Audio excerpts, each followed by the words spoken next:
Well, I'll tell you what, the fifth wave sure gave me a fifth wave of a cold.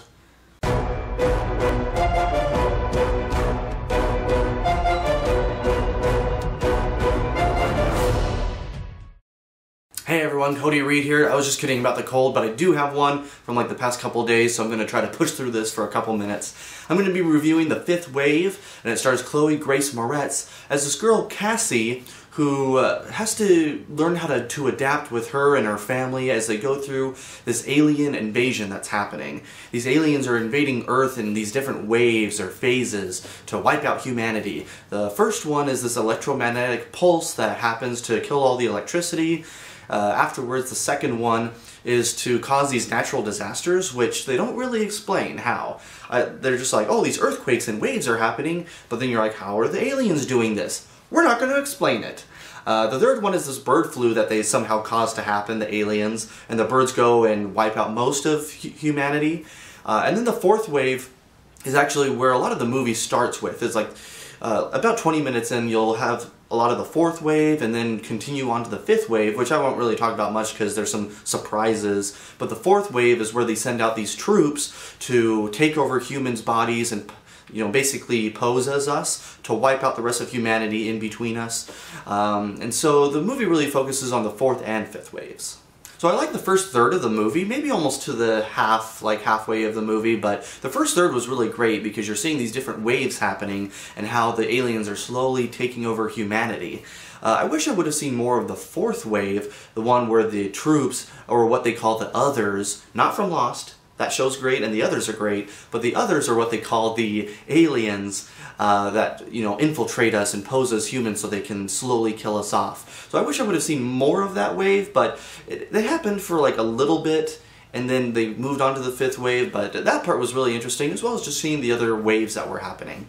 Yeah, it's like a low budget, or maybe like high budget for TV sci-fi movie with just like okay actors. I mean, Chloe was good in the role, but nothing great and spectacular that I'll remember. But I mean, she was good, especially for a young actress in this main role for like a big movie, or kind of big movie.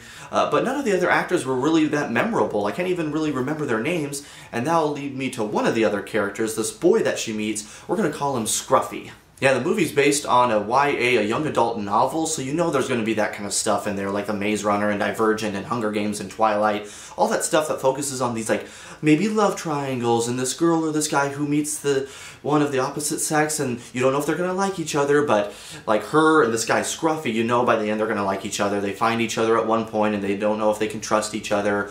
And then as they're going on this journey, one point she catches him in the lake and literally he's like rubbing his abs and muscles in the lake water trying to get clean in the morning. And I'm like, oh gosh, they're going to get together. This is just like, I didn't really care for any of that stuff.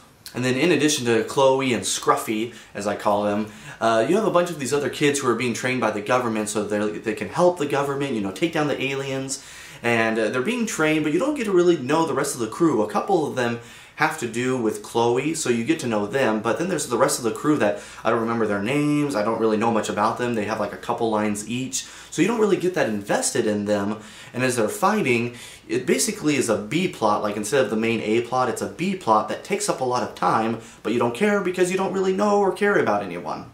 Yeah, to wrap up, it's pretty predictable. I guessed a couple of the reveals that were happening. I'm like, I bet something like this will happen. And even though it wasn't an exact guess, because usually I'm not that great at guessing, but even I was like, alright, I can pretty much figure where this movie's going to go. And even if that is what happens in the book, you've got to make it work for the movie. You've got to set it up in a way that those who haven't read the book were just going in for the first time and were like, this is pretty interesting. But if they're just trying to follow the book, and well, that's what happens in the book, I mean, I guess the reveals, so... If you're on the fence about this one, I think young adults will really like it, like teenagers, but I mean, like, I'm 25, so I've passed that point. So young adults will really like this if they like Divergent and Hunger Games and those kind of movies that build up teenagers and young adults to do the right thing. The more I thought about it and the more I was taking down my notes about what I liked and didn't like and what worked and what didn't work, I'm going to give it 2 out of 5 stars. Yeah, it was almost to that 2.5, like a kind of like an average meh movie, but it's actually just kind of bad. I mean, I liked the first third, that part was really good, but then afterwards it was just predictable, kind of bland, like nothing really stood out. The characters, the acting, the cinematography, the direction, just nothing really stood out, and it was just kind of like a boring movie overall. That's it for this review. My question to you, let me know in the comments down below, is what is your favorite young adult adaptation or series, or actually what's your favorite sci-fi series as well, because this one has aspects of both. So make sure to subscribe to my YouTube channel, like this video, and leave some of those comments below. I'll make sure to look for them. And then coming up, probably in a week or two, I'll have some reviews either for Kung Fu Panda or The Finest Hours. I might be seeing those movies. So thanks so much for watching, and I'll see you next time.